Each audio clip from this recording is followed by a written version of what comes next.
G'day Bomber fans, there's a huge game coming up this weekend. I know we just came off a game against the informed team of the competition, but I actually think this game against St Kilda is our biggest test so far. It's two potential finals contenders facing off for an early spot in the 8. Some would call it a must-win game for both these clubs, I'd agree. It's tough to call who will win, so I'm going to try and do that here today. Preview coming up, but first, some votes from our round 2 game to get through. Alrighty, we yet again see eye to eye. How cute, we're twinning. Merritt, Gresham and Setterfield get the votes. It was pretty clear, no one really close to featuring after them. Easy to count, which is nice. The role player is the only difference. I said Durham, you guys said Cox, which I love. I thought he was really impressive. We're finally seeing some stability there with Coxie, which is great. Some other shouts I liked were Draper and Langford. The overall tally is pretty tight because no player has polled in both games yet, so Merritt and Archie equal first, Gresham and Stringer behind them. You got a few tied on 2 votes, and then the 2 role players from last weekend who share a vote each. Plenty to play out, keep the votes coming. Alrighty, game details. It's 9v11, winner finishes the round in the 8, loser takes a backward step. Saturday afternoon at Marvel Stadium, our first game there for the year, which is awesome, get around to it. Easter weekend, so it's only one of 2 games on Saturday, so plenty of eyes will be on us. Weather isn't really important under the roof, but it will be a warm one, could get pretty hot inside that ugly stadium. Something all teams are used to with this extended summer of sorts. Round 1 had some warm games that tested the muscles, so expect some more cramping late into the piece. We're going to be going up against a pretty good team, so let's talk a bit about St Kilda. Well, the Saints are 1 win and 1 loss. They lost narrowly at Cardinia against the Cats. They beat up the Pies pretty bad the following week. They look better than we do, really, and I think a lot of it comes from that defense. It's the same story as it was last year back there. They are rock solid, at times boring in letting teams try and think their way slowly through attacks, and we've seen a bit of a change though. They have tried to open up the game more on the attack through the use of Sinclair and Wanganeen-Millera. The latter looks in ripping form right now, just quietly, but really I think this is a case of a team who cannot defend and love to score against a fantastic defense that doesn't need a high score to win a game in St Kilda, which makes this contest a really interesting one. Really keen to see how this unfolds, so let's talk a bit about that. How should we expect to see this game play out? Well, the Saints really love playing with the footy in hand. They had almost 400 disposals against the Pies, 398 disposals for under 60 inside 50s, so a lot of lateral ball movement until the right option appears. They aren't all out attack like the team we faced on the weekend. To put that figure into perspective, the Swans had 40 odd touches less but went inside their zone more, and I think that comes from the fact before anything, St Kilda are a fantastic defence who do not like to concede. They average roughly 77 against so far this season. We average 107 against. Even the win against the Hawks, we conceded more than they have so far. The Saints are a very hard team to score against. They choke teams, they choke the Magpies. Something really impressive about that game was the fact St Kilda had 50 more disposals but less turnovers. That to me speaks volumes about their structure. It's completely different to ours. We looked lost defending a moving footy. The Saints really don't mind it at all. And it's also their ball movement. They're not silly and wasteful in their attacks. They do have genuine speed now, which they didn't have last year, but they're not silly with that speed. They wait till the right moment and then pounce. St Kilda have one of the best drilled teams in the comp. I don't really rate their list that much at all. I didn't last year either, but they have a coach who instills fear into his own players and forces them to perform week in, week out. It's rare to see the Saints falter badly, and that's something we would love to have at Essendon. Even last year, I only remember one blowout, and it was against Adelaide in Adelaide, whereas we had quite a few.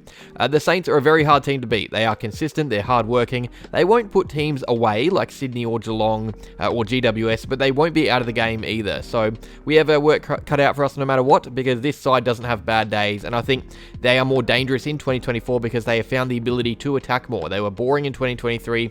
They were a one-trick pony, nothing but defense, but now we are seeing leg speed drilled into their attacking play, but that defensive side still remains. It's impressive. They are an impressive side. Not a great side, not a premiership contender you would think, but very capable against great teams, as we have seen so far this year. That Geelong loss was admirable, and that Collingwood win was fantastic. I don't know if this is going to be an unpopular take, but I do think this game is won at the contest. I know both teams are really good on the hop out of defense, but I think on a ground like Marvel, we typically defend better. It's a bit thinner than the G, more familiar, quicker ground naturally, which is why I think both teams will transition the ball well, not just them. I'll get to defensive transition a bit later, but I think whoever gets the ball deep from centre clearances probably finds the easiest route to goals, especially because both forwards forwards have taken a hit with the biggest key suspended. We lost Wright, they lost King. It messes up the structure for both sides, which does make defending one-on-ones easier. That's why I think those fast centre clearances are all the more important here this week. They are harder to defend. Inside 50s are worth their weight in gold against teams like St Kilda, and we've shown how capable we are now from the guts. We are scoring there effortlessly, which could really harm their chances because the teams they have played aren't really like that so far. I guess the Cats arguably are, but they lost to the Cats, who had almost double the amount of centre clearances as them. That gives you a little blueprint for how to win the game. Win the ball hard and fast out of the centre, disrupt their epic defence, but it goes the other way as well. If we lose that battle, we lose a big way to score because they are really good at defending a footy and open play. That's why I think the midfield battle is so crucial, and it becomes even more crucial with the injuries, which I'll get to later as well. Speaking of defending a footy and open play, it's something I got to talk about because it's something we clearly can't do. I would go as far as to say we are the worst team in the comp right now at defending transitional play. Maybe West Coast, but it's not really anything to gloat about beating them. We are horrendous at defending attacks from defense, and they have added that string to their bow, which is really annoying. They've started to utilize those flankers and wingers more and more into their attacking game and bring the ball up forward. It's something they frankly needed because they were predictable last year in attack, but they have more ways to score now, which is not ideal for us because we look a horrible team in defense.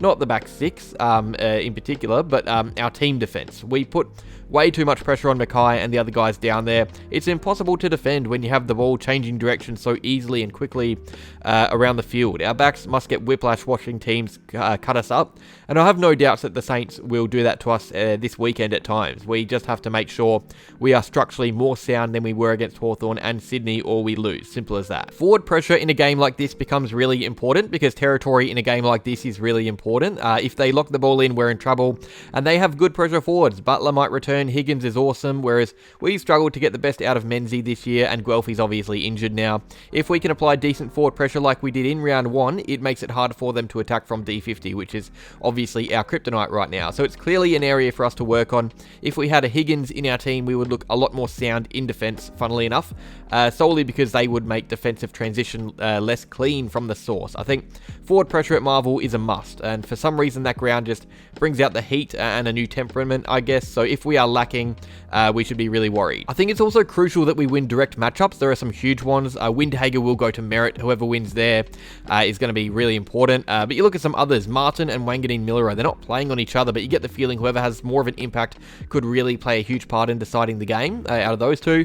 Marshall in the ruck against Draper and Goldie. Wilkie up against Langford, I guess. How they maintain Stringer and whether or not Stringer can get up and about, because that's a player that can decide the game. You look at St Kilda, it's a great unit, well drilled, but they don't have a Jake Stringer or a Zach Merritt that can completely decide the game in certain moments. I love Sinclair. I think he's a tremendous player, but I think part of what makes him so good is his consistency.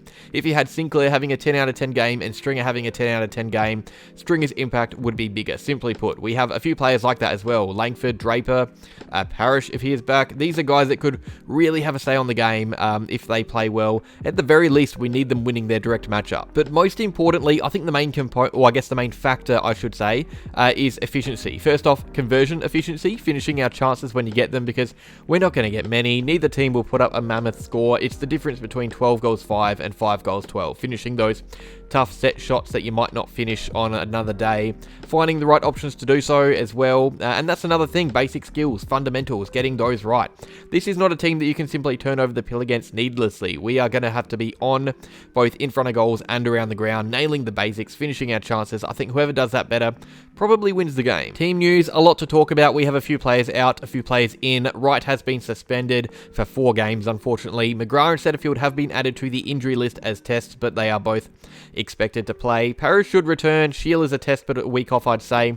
Mason Redmond will return from his suspension. Jake Kelly will be available as well.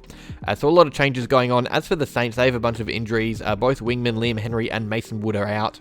Max King is suspended, so it's a bit of a I guess it evens it out with Peter Wright. Crouch won't play, so a few changes that could be made there.